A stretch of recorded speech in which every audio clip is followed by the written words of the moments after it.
Welcome back to PF education Telugu. PF transfer చేస్తూ ఉన్నప్పుడు కొందరికి ఈ విధంగా ఒక ఎర్రర్ అయితే వస్తూ ఉంటుంది. So present employer not made any payment in your PF account అని వస్తూ ఉంటుంది. ఇలా వస్తే పిఎఫ్ని అయితే ట్రాన్స్ఫర్ చేసేదానికి అవకాశం ఉండదు. సో పూర్తి వివరాలు తెలుసుకుందాం. వీడియోకి లైక్ చేయండి, అలానే సబ్స్క్రైబ్ చేయండి. ముందుగా నేను ఇక్కడ పిఎఫ్ అకౌంట్లో లాగిన్ అయి ఉన్నాను. లాగిన్ అయిన తర్వాత ఇలా మనకు అన్ని ఆప్షన్స్ ఇక్కడ ఓపెన్ అవుతాయి.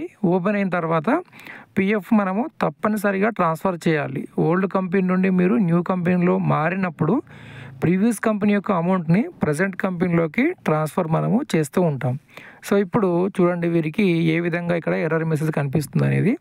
ఇక్కడ మనము ఆన్లైన్ సర్వీస్ మీద క్లిక్ చేస్తున్నాము. క్లిక్ చేసిన తర్వాత ఇక్కడ ఏదైనా పిఎఫ్ని మనము ట్రాన్స్ఫర్ చేయాలి అంటే 1 మెంబర్ 1 అకౌంట్ రిక్వెస్ట్ మీద క్లిక్ చేస్తామన్నమాట. సో దీని మీద క్లిక్ చేసి పిఎఫ్ని మనము ట్రాన్స్ఫర్ చేయొచ్చు. ఇప్పుడు నేను ఇక్కడ క్లిక్ చేసి చూపిస్తాను.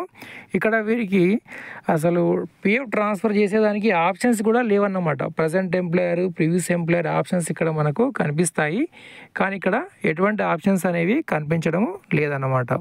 ఓకే ఫ్రెండ్స్, ఇక్కడ మనకు ప్రజెంట్ ఎంప్లాయరు, ప్రీవియస్ ఎంప్లాయరు అని 2 ఆప్షన్స్ ఇక్కడ మనకు కనిపిస్తాయి. కానీ ఇక్కడ మీరు చూస్తున్నారు, కింద రెడ్ కలర్లో మెసేజ్ మనకు కనిపిస్తుంది. Present employer has not made payment in your PF account అని కనిపిస్తుంది. అంటే ప్రస్తుతం మీరు ఎక్కడైతే డ్యూటీ చేస్తున్నారో ఆ పిఎఫ్ అకౌంట్లో ఎటువంటి పిఎఫ్ అమౌంట్ అనేది పే చేయలేదు, అందుచేత మీరు పిఎఫ్ని ట్రాన్స్ఫర్ చేసేదానికి అవకాశం అనేది లేదు అని చెప్తున్నారు. సాధారణంగా మనము పిఎఫ్ ట్రాన్స్ఫర్ చేయాలి అంటే ఫస్ట్ మీరు ఏదైనా కంపెనీలో జాయిన్ అయిన తర్వాత కనీసం ఒక 6 మంత్స్ డ్యూటీ అనేది చేయాలి. 6 మంత్స్ డ్యూటీ చేస్తే ఏమవుతుంది అంటే ప్రజెంట్ ఎంప్లాయర్ దాంట్లో పిఎఫ్ అనేది క్రెడిట్ చేస్తాడు. ఓకేనా, పిఎఫ్ కాంట్రిబ్యూషన్స్ రిసీవ్ అయిన తర్వాత మీరు పిఎఫ్ని అప్లై చేసేదానికి అవకాశం అయితే ఉంటుంది. సో వీరు రీసెంట్గానే డ్యూటీ జాయిన్ అయ్యారు కాబట్టి, సో ఇంకా ఎంప్లాయరు ఇంకా 1 మంత్ కూడా డ్యూటీ పూర్తి కాలేదు కాబట్టి సో పిఎఫ్ ట్రాన్స్ఫర్ ఆప్షన్స్ ఇక్కడ రావట్లేదు. సో సర్వీస్ హిస్టరీ ఇక్కడ నేను ఓపెన్ చేసి చూపిస్తాను, డేట్ ఆఫ్ జాయినింగ్ ఏంటి అనేది. ఓకే ఫ్రెండ్స్, ఇక్కడ డేట్ ఆఫ్ జాయినింగ్ని మనము చూస్తున్నాము.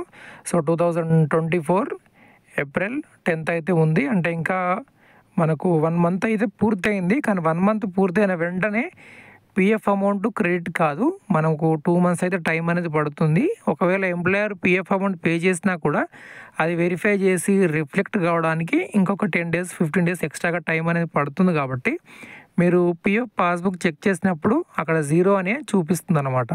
సో పిఎఫ్ బ్యాలెన్స్ అప్డేట్ అయిన తర్వాత మళ్ళీ మనము ఈ 1 మెంబర్ 1 అకౌంట్ మీద క్లిక్ చేసి ట్రాన్స్ఫర్ రిక్వెస్ట్ రేజ్ చేసినట్లయితే అప్పుడు మనకు ఇక్కడ ఆప్షన్స్ అనేవి కనిపిస్తాయి.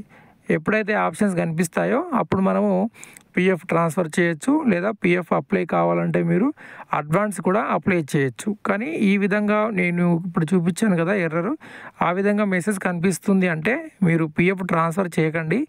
ఒకవేళ పొరపాటున ట్రాన్స్ఫర్ అయినా కూడా అమౌంట్ రిఫ్లెక్ట్ అవ్వదు అనమాట. ప్రజెంట్ ఐడిలో కనిపించదు, ఓల్డ్ ఐడిలో దేంట్లో కూడా మనకు కనిపించదు పిఎఫ్ అమౌంట్.